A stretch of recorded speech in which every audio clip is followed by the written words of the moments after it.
ஏற்கனவே இந்த மண்ணிலிருந்து துடைத்தெறியப்பட வேண்டிய அரசியலாக நாம் எந்த அரசியலை பார்க்கிறோமோ, அவதூறு அரசியல், வன்ம அரசியல், அதை இவர் ஏன் கையில் எடுக்கிறார் என்கிற கேள்வி எழுந்திருக்கிறது.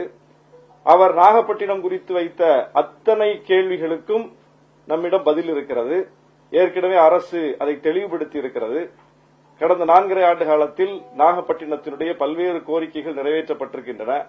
குறிப்பாக அவர் மீன்பிடி துறைமுகம் அமைக்கப்படவில்லை, கடல் அரிப்பு தடுப்புச்சுவர் அமைக்கப்படவில்லை என்கிற ஒரு குற்றச்சாட்டை வைத்திருக்கிறார். என்னுடைய சட்டமன்ற தொகுதிக்கு உட்பட்ட மீனவ கிராமங்களில், குறிப்பாக சாமந்தான்பேட்டை என்கிற கிராமத்தில் மீன்பிடி துறைமுகம் தூண்டில் விளைவு அமைக்க வேண்டும் என்பது நீண்டகால கோரிக்கை.